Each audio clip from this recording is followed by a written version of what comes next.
National Catholic Register.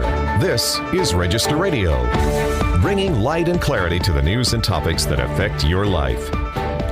As the country of Syria labors to establish order and peace in the aftermath of the fall of the regime of Bashar al-Assad, Christians and religious minorities have been caught often in the upheaval. We're joined this week by EWTN News contributor Ambassador Alberto Fernandez with analysis. And then, Catholic business leaders and innovators are leaving their mark on the world of entrepreneurship. We talked to Register Senior Editor Jonathan Liedl and Register contributor James Day about a theology of entrepreneurship. Hello, I'm Matthew Bunson, host of Register Radio and EWTN News' Vice President and Editorial Director. I'm joined in studio here in Washington, D.C., as always, by Shannon Mullen, Editor-in-Chief of the National Catholic Register. Shannon, how are you? Hello, Matthew.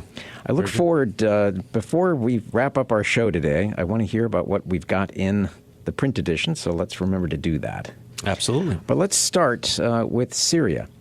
The overthrow of the longtime Assad dictatorship in Syria has ushered into power an Islamist government that brought fears of persecution of religious minorities, including, of course, the ancient and long-suffering Christian population. As the government has struggled to establish stability, violence and insurgency have erupted. So what exactly is happening in Syria? I'm delighted to be joined, as always, by one of our great experts here at EWTN News on the whole of the Middle East, and that is Alberto Fernandez, who is a former U.S. diplomat and now a contributor at EWTN News. Alberto, welcome back. Thank you. Thank you, Matthew and Shannon. Well, there has been quite a bit of focus the last couple of weeks on Syria and obviously the various insurgencies, but we've also seen a great deal of social media uproar about the possibility of Christians being persecuted there. Before we head into that, though, let's do a bit of a table set here. Where are we in Syria with this new government? Well, the government, of course, is relatively new. It came in on December 8th is when Damascus fell, shockingly so, and with very little bloodshed. And you have an interim government. You have demands for political reform, for democracy, for economic situation. Syria is in a disastrous state. It's impoverished. The people are suffering. They have no food, no electricity, no water, no jobs.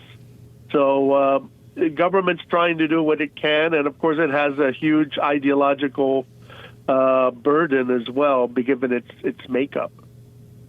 Alberto, when this new regime came to power several months ago, there was this fear of reprisals and bloodshed. As you said, it was relatively little violence. Why all of a sudden the change? Well, two things have happened, and when we forget the first, we focus on the second one, but they're connected, which is last week, exactly a week ago today, there was an armed uprising in the region of Syria where the Alawite religious minority, kind of heterodox Muslim group of which the Assad regime came from, there was an insurgency that rose up. And so people were attacked, people were killed, hundreds of civilians were killed, a lot of government troops were killed by, you could say, Assad bitter enders or Assad regime elements drawn from the Alawite community. They killed a lot of people. And then the government, the Islamist government, responded. And, of course, they responded in a very brutal way and kind of did to the Alawite fighters and civilians what had been done to them. And I think we have to remember that there's an element of blood feud and of revenge here that is different than any other ethnic conflict in Syria. In other words, it doesn't exist with the Kurds. It doesn't exist with the Druze. It doesn't exist with Christians. There's this blood feud or this sense of revenge or counter-revenge exists between the Sunni Muslim majority and the Alawite minority, which, of course, ruled Syria through the Assad regime for 50 years. So the new government itself is trying, obviously, then to establish itself in some form of stable leadership roles. Where does all of that stand? Because for the average person who's looking at Syria, they hear about an Islamist regime now. They hear about former Assad elements roaming the country, and then there's obviously the influence of Turkey, there's the influence of Russia and the United States. It's almost like a chessboard or a checkerboard at this point. What are the prospects then of this regime actually hanging on?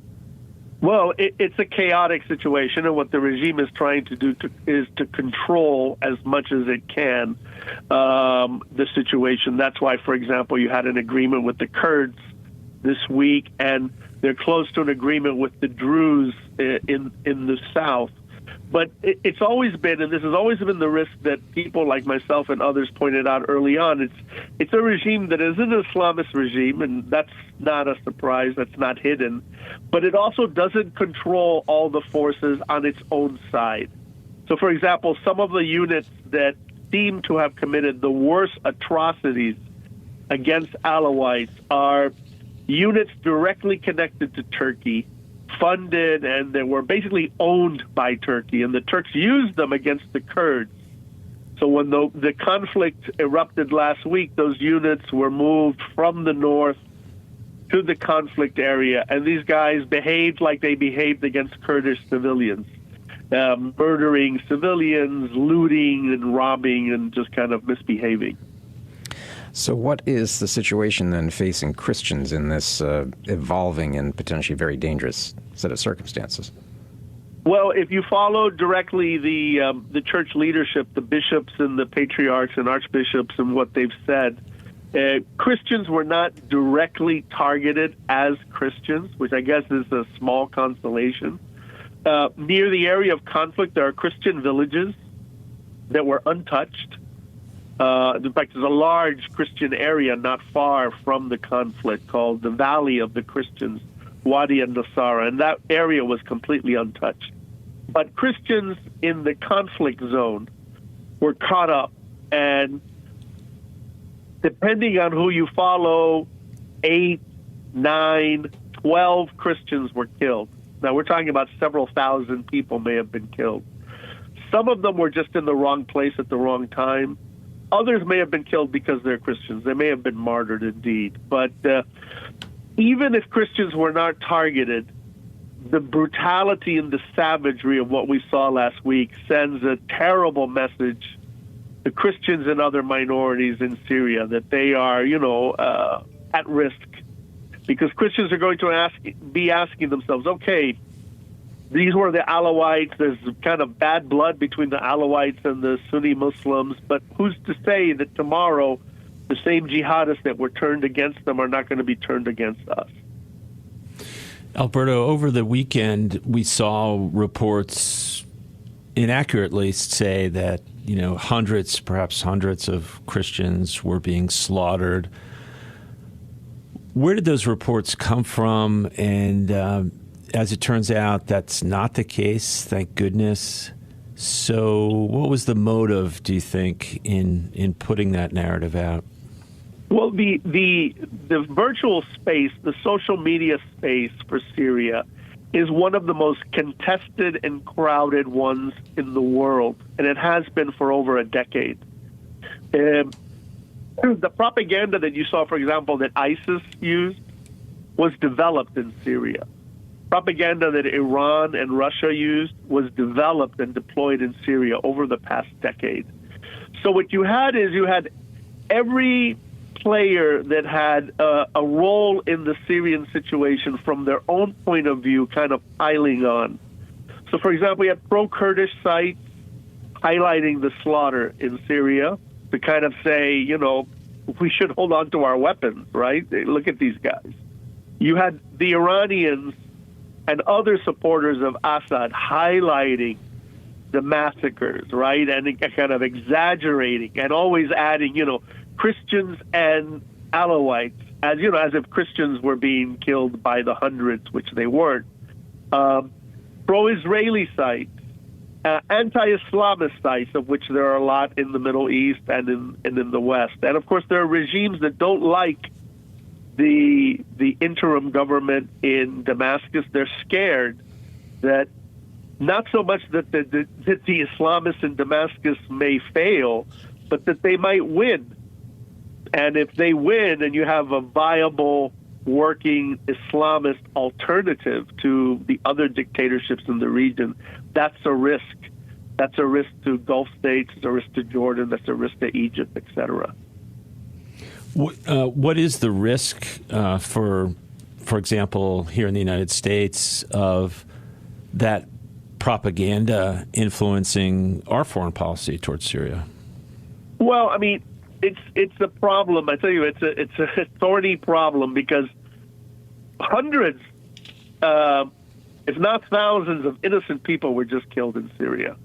And that's a really bad thing.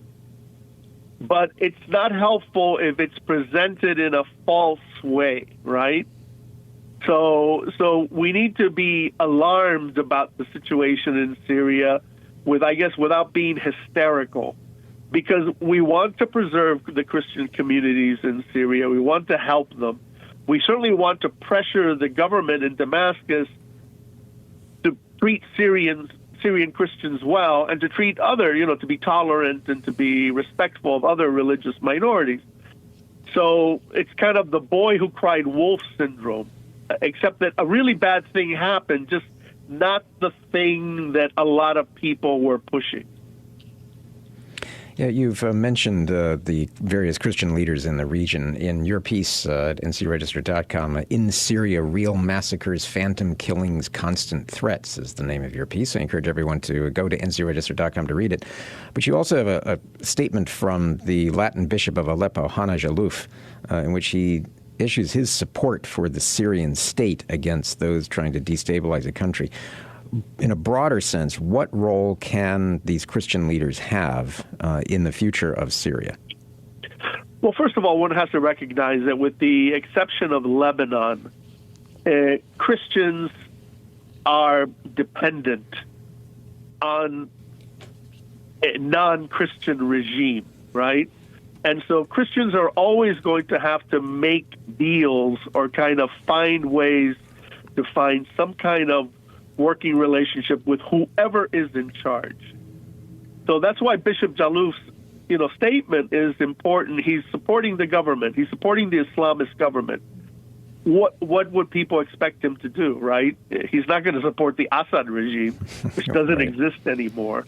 And there's not like there's a viable alternative. So he's going to call, as many Christians would, as the other Christians leaders have, calling for law and order, calling for good governance, calling for tolerance, for an end to violence.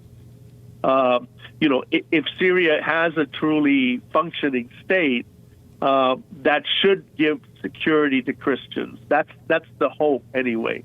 Yeah. Well, Alberto, as always, we appreciate your insights and your expertise on this, and I know we'll be leaning on you in the future for as much coverage as we can of this important topic. Thanks so much. Thank you. Well, you're listening to Register Radio here on EWTN Radio. Coming up, we're going to talk about a Catholic theology of entrepreneurship. Stay tuned to Register Radio here on EWTN.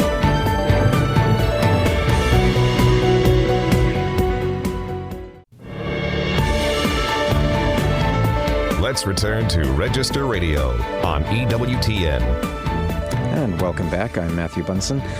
In recent decades, especially coming after the Second Vatican Council, the Church has dedicated considerable thought to business and entrepreneurship, developing what can even be called a theology of entrepreneurship.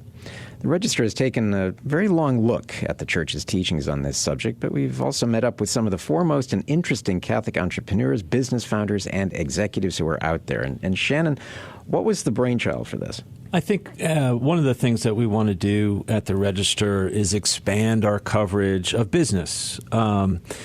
It has a direct impact on our Catholic readers, whether it's inflation, whether it's the difficult housing market that we're facing, or maybe they just want to understand this whole tariff business that's going on, unfolding here in Washington. So this is part of that. We decided to take a look at Catholic entrepreneurs who are also in the news. Of course, Elon Musk, we hear about him on an hourly basis, Donald Trump, but also here at EWTN, our foundress, Mother Angelica, was also a Catholic entrepreneur. Rather brilliant one, in fact. Yeah. The classic garage startup. Yeah. So that was the impetus for this. So Jonathan, let's bring you in as our senior editor here at the Register, and you have sort of an anchor piece for our coverage, and that is the theology of Catholic entrepreneurship. I think some people might be surprised to hear that there could be such a thing, but you really do lay this out rather well, and you have foundations from John Paul II, Benedict XVI, and Pope Francis. Yeah, absolutely. It's really something that I think with Vatican II, and the Church's attention really to that universal call of holiness, right? That holiness is not just something reserved for priests and religious, but really is something that all of us are called to, including those, working in the world, working in business. And that kind of very much was had always been a reality, but was an invitation then for further popes to go deeper. And of course, John Paul II, we know, with his emphasis on the law of the gift and serving others with the gifts that he received, was an important step in this. Benedict XVI as well. And Pope Francis also has called business a noble vocation. There's an emphasis not just on, well, how do we make business ethical and avoid being bad and avoid being sinful and corrupt and all that kind of stuff, but really a recognition that business leaders, entrepreneurs, innovators are actually called to participate in God's co-creation, are called to participate in the stewardship of natural resources, of different individuals' gifts and talents, and really have a positive contribution to make. So it's definitely a shift that we've seen. It's kind of an ongoing theological development, I would say, with more room to grow, especially as we talk about tech and AI and all this kind of stuff. But yeah, we're seeing some promising steps in that direction. Jonathan, I think we could say that the Catholic view of entrepreneurism is, it's not just about profits. It's about using your God-given talents, your resources to serve the greater good.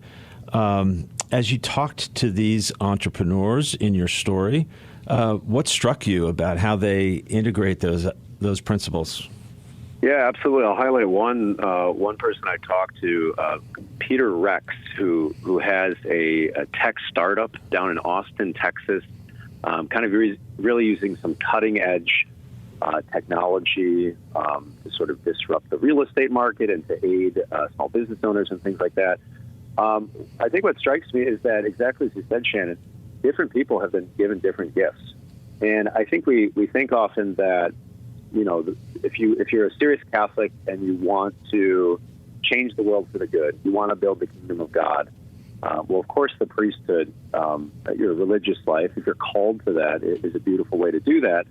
We also talk a lot about government, public service, things like that. Of course, family life is very important.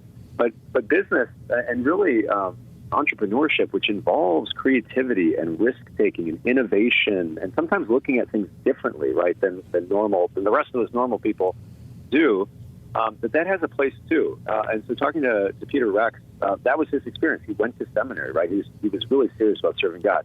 He went to seminary. He found out that he didn't quite fit there. Then he tried to get involved in politics, and he found that was also somewhat restrictive.